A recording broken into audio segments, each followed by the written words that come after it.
신명기 32장 15절부터 33절입니다. 그런데 여수론이 기름짐에 발로 찼도다. 내가 살찌고 비대하고 윤택함에 자기를 지으신 하나님을 버리고 자기를 구원하신 반석을 업신여겼도다. 그들이 다른 신으로 그 질투를 일으키며 가증한 것으로 그의 진노를 격발하였도다. 그들은 하나님께 제사하지 아니하고 귀신들에게 하였으니 곧 그들이 알지 못하던 신들, 근래에 들어온 새로운 신들, 그들의 조상들이 두려워하지 아니하던 것들이로다. 너를 낳은 반석을 내가 상관하지 아니하고 너를 내신 하나님을 내가 잊었도다. 그러므로 여호와께서 보시고 미워하셨으니 그 자녀가 그를 경노하게 한 까닭이로다. 그가 말씀하시기를 내가 내 얼굴을 그들에게서 숨겨 그들의 종말이 어떠함을 보리니 그들은 심히 패역한 세대요 진실이 없는 자녀임이로다. 그들이 하나님이 아닌 것으로 내 질투를 일으키며 허무한 것으로 내 진노를 일으켰으니 나도 백성이 아닌 자로 그들에게 시기가 나게 하며 어리석은 민족으로 그들의 분노를 일으키리로다. 그러므로 내 분노의 불이 일어나서 스올의 깊은 곳까지 불사르며 땅과 그 소산을 삼키며 산들의 터도 불타게 하는도다. 내가 재앙을 그들 위에 쌓으며 내 화살이 닿을 때까지 그들을 쏘리로다. 그들이 주림으로 쇠약하며 불같은 더위와 독한 질병에 삼켜질 것이라. 내가 들짐승의 이와 티끌에 기는 것의 독을 그들에게 보내리로다. 밖으로는 칼에 방 안에서는 놀람에 멸망하리니 젊은 남자도 처녀도 백발 노인과 함께 젖먹는 아이까지 그러하리로다. 내가 그들을 흩어서 사람들 사이에서 그들에게 대한 기억이 끊어지게 하리라 하였으나 혹시 내가 원수를 자극하여 그들의 원수가 잘못 생각할까 걱정하였으니 원수들이 말하기를 우리의 수단이 높으며 여호와가 이 모든 것을 행함이 아니라 할까 염려함이라. 그들은 멸하기 없는 민족이라 그들 중에 분별력이 없도다. 만일 그들이 지혜가 있어 이것을 깨달았으면 자기들의 종말을 분별하였으리라. 그들의 반석이 그들을 팔지 아니하였고 여호와께서 그들을 내주지 아니하셨더라면 어찌 하나가 천을 쫓으며 둘이 만을 도망하게 하였으리요. 진실로 그들의 반석이 우리의 반석과 같지 아니하니 우리의 원수들이 스스로 판단하도다. 이는 그들의 포도나무는 소돔의 포도나무요 고모라의 밭의 소산이라. 그들의 포도는 독이 든 포도이니 그 송이는 쓰며 그들의 포도주는 뱀의 독사의 맹독이라. 아멘. 모세의 노래입니다. 모세가 염려하는 것, 이스라엘 백성들이 가나안 땅에 들어가서 풍요하고 번성하게 되었을 때 하나님을 배반하는 것. 이것은 지금 우리가 하나님 당연하게 유일하신 하나님이라고 생각하면서 믿는 것과 그들의 상황이 좀 다르다고 그랬죠. 그러니까 이스라엘이 독특한 거예요. 이스라엘을 제외하면 애굽이나 가나안이나 이스라엘 주변의 모든 나라 사람들은 유일하신 한 분의 신을 섬기는 나라는 없었어요. 어디에도. 다신교죠. 신들이 각각의 기능들을 가지고 각각의 맡은 역할들이 있어서 우리의 삶의 모든 요소의 지역마다 또 어떤 기능들을 가지고 있는 많은 신들을 섬기고 있는 거죠. 근데 하나님께서는 하늘에서도 땅에서도 바다에서도 생명의 영역에서도 죽음의 영역에서도 과거 현재 미래 영원히 하나님은 한 분 하나님께서 천지 만물을 주관하시는 전능하시고 무소부재하시는 이런 신을 고대인들이 생각해 본 적이 없어요. 그러니까 하나님께서는 너희는 절대로 애굽 사람들처럼 살면 안 돼. 가나안 사람들처럼 살면 안 돼. 라고 이스라엘 백성들에게 요구하시는 거죠. 근데 이것이 그들에게는 굉장한 도전이죠. 하나님에 대한 신뢰가 있어야만 가능한 일인데 어려운 일이 닥칠 때마다 두렵고 불안하니까 이제 이방 민족들처럼 많은 신들을 섬기면서 하나님을 버렸다고 생각 안 해요. 하나님도 섬기고 다른 신들도 섬기는 거죠. 이거 일계명 위반이잖아요. 나 외에는 다른 신을 너희에게 두지 마라. 한 분 하나님만 섬겨라. 이것이 십계명의 제1계명인데 이 십계명의 제1계명이 이스라엘 백성들에게는 매우 힘든 일이죠. 가나안 사람들, 애굽 사람들 누구도 그렇게 사는 사람이 없으니까요. 그래서 이스라엘 백성들은 하나님도 섬기고 가나안의 신들도 섬기고 그래서 엘리야 선지자가 너희가 언제까지 하나님과 바알 사이에서 왔다 갔다 할 거냐.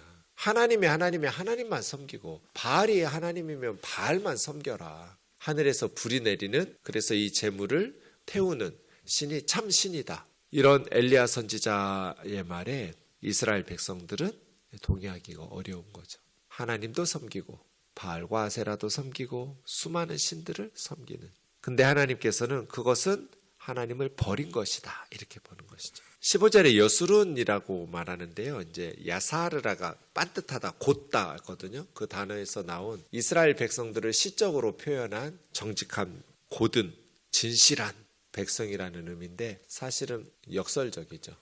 뭐 엄청 착하고 순한 깡패, 뭐 이 말이 안 되잖아요. 깡패짓 하는 애들이 착하고 순수하고 이러지는 않잖아요. 지금 이스라엘 백성들이 패역하고 가증한 우상을 섬기는 그러한 하나님에 대해서 진실함, 올곧음이 없는데 여수룬이라고 부르는 것 자체가, 그러니까 모세는 너희는 여수룬이다. 하나님 앞에서 진실하고 정직하고 올곧은 백성이어야 한다라고 말하는 것이죠. 여수룬이 기름짐에 발로 찼도다. 누구를요? 하나님을요. 그래서 조심해야 돼요. 이스라엘 백성들은 하나님을 떠났다고 생각 안 해요. 근데 하나님은 나를 버렸다고 생각하시는 거죠.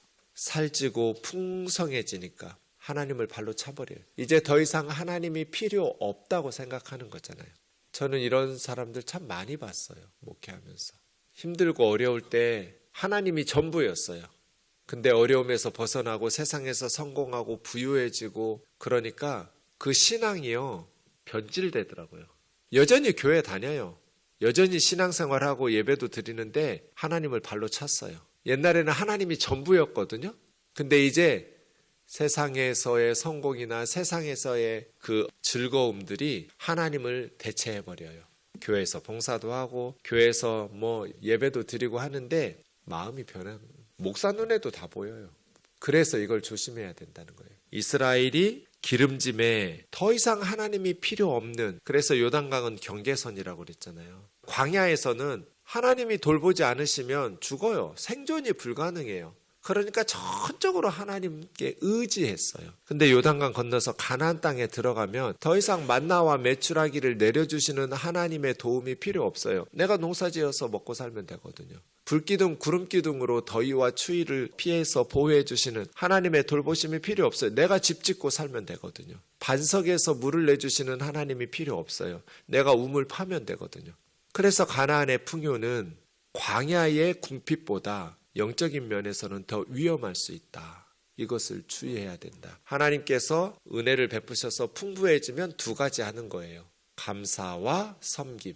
하나님께 감사하고 하나님을 예배하면서 섬기고, 하나님께서 우리를 어려움에서 벗어나게 하시고 물질을 주시고 건강 주시고 지혜 주시고 세상에 지위를 주시고 권력을 주시고, 그러면 하나님께 감사하면서 그걸 도구 삼아서 하나님을 섬겨야 되는데 그러는 사람들이 많지 않아요. 변질돼요. 껍데기 신앙만 남고 하나님을 형식적으로 섬기고 세상에서 기쁨과 즐거움에 푹 젖어서 살고, 이스라엘이 비대하고 윤택함에 자기를 지으신 하나님을 버리고 자기를 구원하신 반석을 업신여겼도다. 하나님 무시해요. 그러면서도 말라기 선지자가 말한 것처럼 우리가 언제 하나님 무시했냐고, 우리가 언제 하나님을 업신여겼냐고. 몰라요, 자기들이. 왜냐하면 여전히 겉으로는 주일이면 예배 나오니까요. 마음이 떠났는데, 마음이 변했는데 변한 줄을 몰라요. 윤택함에 하나님이 들어설 자리가 없어요. 이제 그들이 다른 신으로 하나님의 질투를 일으키며 가증한 것으로 그의 진노를 격발하였도다. 이스라엘의 특징이 뭐예요? 유일신 신앙이에요. 유일하신 하나님 한 분만 섬긴다. 근데 가나안에 들어가면 이제 다른 신들을 섬기게 될 거라는 거예요. 하나님께 제사하지 않고 귀신들에게 제사하고 결국은 멸망하게 될 거야. 근래에 들어온 새로운 신들, 이스라엘이 가나안 땅에 들어가서 접하게 된 새로운 신들을 섬기면서 제사할 거다. 18절, 너를 낳은 반석, 너를 내신 하나님, 어머니와 아버지거든요. 하나님이 이스라엘을 낳고 태어나게 하신 아버지 어머니인데 하나님을 버렸다. 하나님을 잊었다. 그래서 우리 우면동 교우들은 하나님께서 우리에게 은혜를 베푸셔서 세상의 것들을 주시고 풍부하고 배부르게 하시면 반드시 하나님께 감사하면서 하나님을 섬겨야 돼요. 이 물질로, 이 지식으로, 이 명예로, 이 지위로, 이 힘으로 하나님을 섬기는 것. 그래서 제가 둘 중 하나 하라고 그랬잖아요. 선교사로 나가든지 선교사님들 뒷돈을 대든지 둘 중 하나 해라. 그래야 여러분의 영혼이 선교사님들이 우리를 살리는 거거든요. 겉으로는 우리가 돕는 것 같지만 진실로는 영적으로는 선교사님들이 우리의 영혼이 이렇게 이스라엘처럼 망하지 않도록 하나님 앞에서 값지게 우리의 재산과 물질과 또 지식과 우리의 모든 것들이 복음을 위해서 쓰임받을 수 있도록 선교지에는 늘 필요가 있잖아요. 늘 하나님의 사역에 많은 어려움들이 있고 도움이 필요하니까 그런 일들을 계속해서 동역하고 기도하면서 후원하면서 우리의 영혼이 하나님을 잊어버리고 하나님의 나라에 무관심하고 하나님의 은혜를 배은망덕하게 버리지 않도록 조심해야 돼요. 세상에 빠져 살지 않도록. 그러므로 여호와께서 보시고 미워하셨으니 심히 패역한 세대 진실이 없는 자녀. 21절 보시면 하나님 아닌 것으로 하나님의 질투를 일으키잖아요. 그럼 하나님께서도 백성이 아닌 자로 이스라엘의 시기가 나고 어리석은 민족, 우상을 숭배하던 민족으로 그들의 분노를 일으키리로다. 그건 뭐예요? 이제 이방의 우상을 섬기던 군대를 끌어들여서 그들에게 하나님께서 이방 우상들의 계획을 성공하게 하심으로써 이스라엘을 심판하시는 거죠. 나라 망하는 거죠. 이게 모세의 노래예요. 너희가 하나님을 잊어버리고 하나님을 업신여기고 하나님을 버리면 하나님도 너희를 버리실 거야. 너희가 무슨 짓을 해도 하나님은 너희 하나님이니까 너희를 보호하신다고 착각하게 하면 안 돼. 스올의 깊은 곳까지 불사르고 죽은 자들이 가는 저 세상까지 재앙을 내릴 거야. 그래서 24절처럼 줄이며 세약하고 불같은 더위, 독한 질병, 들짐승, 독 그들에게 보내리로다. 밖으로는 칼에, 방 안에서는 놀람에 멸망하리니. 밖에서 전쟁터에서는 전쟁에 나간 이스라엘 백성들은 칼에 죽고, 전쟁터가 아닌 이제 전쟁터에 나가지 않고 방 안에 있는 노인들이나 어린애들이나 여인들이겠죠. 그들은 공포에 떨어서 죽고 너희는 이방 민족에게 멸망할 거야. 근데 26절, 27절에서 전환이 일어나요. 어떤 변화가 일어나냐면 내가 그들을 흩어서 사람들 사이에 그들에 대한 기억이 끊어지게 하리라 하였으나 나라 망해가지고 포로로 이제 전 세계로 흩어지는 거죠. 우상을 섬기는 이방 민족에게 망해가지고 끌려가게 되는데 27절 혹시 내가 원수들을 자극하여 그들의 원수가 잘못 생각할까 염려하였으니 하나님께서 이방 이스라엘을 멸망시킨 이방의 원수들이 잘못된 생각을 가질까봐 염려하고 계신 거예요. 무슨 걱정을 하시냐면 그 이방의 원수들, 이방 사람들이 우리의 수단이 높으며 여호와가 이 모든 것을 행한 것이 아니라고 하는 것을 하나님 걱정하시는 거예요. 하나님께서 하나님의 백성 이스라엘의 죄를 책망하시려고 이방의 군대를 끌어들였는데 이방의 군대 사람들이 우상을 섬기는 사람들이 뭐라고 생각하겠어요? 고대에는 전쟁은 신들의 전쟁이거든요. 자기들이 섬기는 신이 이스라엘의 신 여호와 하나님보다 더 강하니까 신들이 이겨서 우리의 수단이 높고 우리의 원문은 손이에요. 우리의 손이 높고 강하고 우리가 섬기는 신이 이스라엘의 신보다 위대하니까 이스라엘의 하나님 여호와께서 그들을 불러들여서 자기 백성의 죄를 회초리로 치신다라고 생각 안 하죠. 이방인들은. 자기들의 신이 위대해서 이스라엘의 신을 이겨가지고 전쟁에서 승리했다고 생각하고 자기들의 수단이 좋아서 이겼다고 생각하겠죠. 이거 하나님께서 걱정하시는 거예요. 당연히 그런 일들이 발생할 거니까요. 28절은 이게 이스라엘인지 이스라엘을 멸망시킨 이방 나라들인지 이스라엘로 보는 게 좋을 것 같아요. 그들은 모략이 없는 민족, 분별력이 없는 민족, 지혜가 있어 깨닫지 못한 민족. 이스라엘은 모략, 이건 경영이에요. 뭔가 계획을 세우고 준비하는 경영 모략, 애짜라고 하는데요. 서로 의논하고 미래를 예상하면서 계획을 수립하고 없어요. 모략이. 분별력이 없어요. 지혜가 있어서 이것을 깨달았다면 자기들의 종말을 분별했을 텐데, 이스라엘 사람들이 자기들의 끝이 어떨지, 자기들의 종말 최후를 이렇게 살다 우리 망하지 라는 지혜와 분별력이 있었다면 그렇게 어리석게 살지 않았겠죠. 망하는 사람들을 보면 망할 짓만 골라 해요. 저러다가 안 될 텐데 그걸 계속해요. 분별력도 없고 모략도 없고 지혜도 없어요. 그들의 반석이 그들을 팔지 아니었고 여호와께서 이스라엘을 원수들에게 내주지 아니하셨더라면 어찌 하나가 천을 쫓고 둘이 만을 도망하게 했겠습니까? 이스라엘이 대패하는, 한 사람이 1000명을 쫓아내고 두 사람이 10,000명을 쫓아낼 만큼 이스라엘은 전쟁다운 전쟁도 못하고 망했거든요. 실제로 이렇게 망했죠.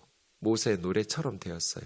진실로 그들의 반석이 우리의 반석과 같지 아니하니 우리의 원수들이 스스로 판단하도다. 내 우상들이 이방 사람들이 의지하는 신들, 반석으로 여기는 우상들이 하나님보다 더 능력 있고 지혜로워서 승리를 주셨다고 생각할 거니까요. 이방 사람들은. 이는 그들의 포도나무는 소돔의 포도나무요 고모라의 밭의 소산이라.